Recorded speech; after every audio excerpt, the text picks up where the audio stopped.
Assalamualaikum warahmatullahi wabarakatuh. Halo semuanya, apa kabar nih semuanya? Semoga kalian semua sehat selalu ya. Aku mau nanya deh, kalian pernah gak sih ngerasain overthinking?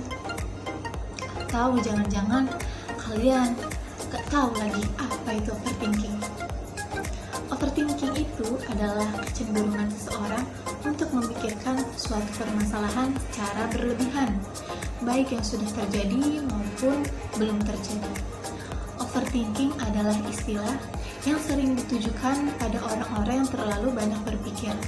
Namun, jangan menyamakannya dengan pemikir ya. Orang yang overthinking seringkali memikirkan hal-hal sepele secara berlebihan. Nah, kira-kira penyebab overthinking itu apa aja sih? Contohnya itu adanya perasaan menyesal, merasa tidak puas dengan apa yang telah dikerjakan, membandingkan dirinya dengan pencapaian orang lain, takut jika sesuatu tidak berjalan sesuai dengan ekspektasinya.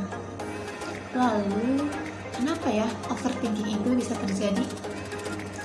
Menurut Karen Harney, salah satu psikolog Jerman, overthinking bersumber dari apa yang ada di pikiran kita yang dimunculkan oleh satu kata, yaitu seharusnya.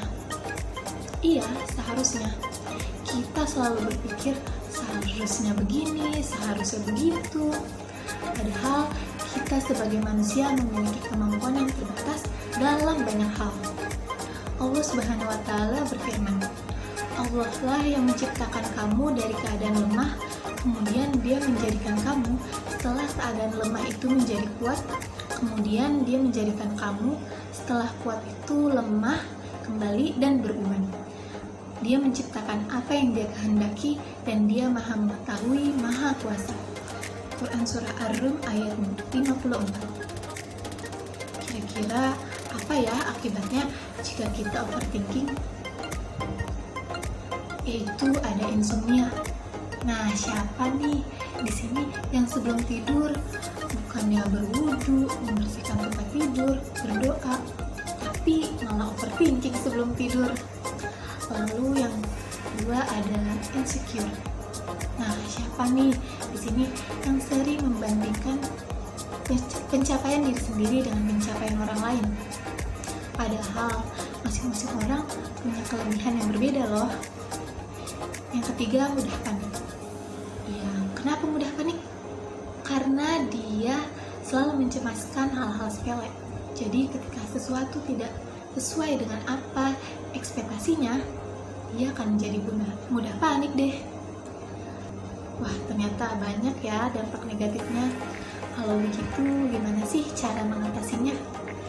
Yang pertama, berprasangka baik kepada Tuhan. Imam Syafi'i lebih kurang berkata, terlalu takut akan hilangnya sebuah nikmat atau ditimpa masalah di kemudian hari adalah bentuk sangka buruk kepada Tuhan yang Maha Pengasih. Prasangka baik kepada Tuhan adalah sebuah keyakinan Tuhan akan berbuat baik kepada kita. Misalnya, memudahkan kita berubah jadi pribadi yang lebih baik, memudahkan kita menyelesaikan masalah, dan lain-lain. Dalam sebuah hadis dari Abu Hurairah radhiyallahu anhu, Rasulullah SAW bersabda yang artinya, Allah berfirman sebagai berikut, Aku selalu menuruti persangkaan hambaku kepadaku. Apabila ia berprasangka baik, maka ia akan mendapatkan kebaikan. Adapun bila ia berprasangka buruk kepadaku, maka dia akan mendapatkan keburukan. Hadis riwayat Tabrani dan Ibnu Hibban. Diriwayatkan dari Ibnu Mas'ud, ia pun berkisah, suatu hari datang seorang wanita Ansor bersama 10 putranya untuk menghadap Rasulullah. Wanita itu pun berkata, Ya Rasulullah, mereka adalah anak-anakku, kupersembahkan semuanya untukmu. Ajaklah mereka berjihad di jalan Allah Subhanahu wa Ta'ala. Singkat cerita, mereka semua berperang bersama Rasulullah hingga 9 orang syahid di jalan Allah. Dan hebatnya, seorang ibu ini lebih berbahagia mendengar kabar anak-anak yang gugur daripada anaknya yang masih tersisa. Tersisalah salah satu anak yang paling bungsu yang masih hidup. Namun sayangnya, Kehidupan anak ini mulai melenceng dan bahkan melakukan dosa. Hingga suatu hari, si bungsu ini tertimpa penyakit yang parah.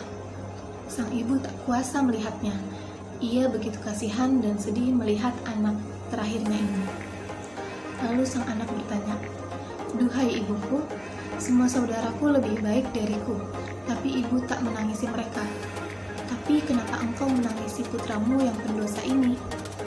Sang ibu menjawab, "Karena itulah aku menangis." Wanita ini tak pernah mengkhawatirkan putranya yang syahid karena mereka pasti mendapatkan kenikmatan di sisi Allah. Tapi ia begitu mengkhawatirkan putranya yang penuh dosa ini. Pada akhir nafasnya, anak ini berkata, "Duhai ibuku, andai aku berbuat salah atau melanggar hukum, sementara di tanganmu ada api yang menyala-nyala, apakah kau akan melemparkannya padaku?" Lalu sang ibu menjawab, "Tidak mungkin, wahai anakku." Lalu sang anak bertanya lagi, "Bukankah kau tahu bahwa yang menciptakanku lebih penyayang daripada yang melahirkanku?" Lalu ia pun menghembuskan nafas terakhirnya. Mendengar kisah ini, Rasulullah SAW berkata pada wanita Ansor ini, "Kabar gembira untukmu. Sungguh anakmu telah diampuni oleh Allah Subhanahu wa Ta'ala karena berbaik sangka kepada Tuhannya." Yang kedua, ikhtiar. Berhenti berpikir seharusnya diganti ke berpikir semampunya, yaitu dengan cara memaksimalkan apa yang bisa kita lakukan. Jika tidak dilakukan sebaik mungkin, pasti akan muncul overthinking. Andai aku begini, andai aku melakukan itu, andai aku belajar dari seminggu yang lalu, bukan dari semalam. Hayo, siapa di sini yang kalau belajar pakai SKS, sistem kebut semalam? Allah Subhanahu wa Ta'ala berfirman, artinya, dan bahwasanya seorang manusia tidak memperoleh selain apa yang telah diusahakannya. Quran Surah An-Najm ayat 39. Dari ayat tadi, jadi ayo kita maksimalkan semampunya diri kita supaya tidak terjadi penyesalan. Yang ketiga, tawakal. Sadarilah bahwa segala sesuatu itu tidak sepenuhnya berada di tangan kita, akan tetapi ada di tangan Allah, ada pada kuasa Allah Subhanahu wa Ta'ala. Maka ketika kamu sedang mengerjakan sesuatu, serahkan semuanya kepada yang Maha Kuasa, serahkan semuanya kepada Allah Subhanahu wa Ta'ala. Ibnul Qayyim berkata, Allah adalah yang mencukupi orang yang bertawakal kepadanya dan yang menyandarkan kepadanya, yaitu Dia yang memberi ketenangan dari ketakutan orang yang takut.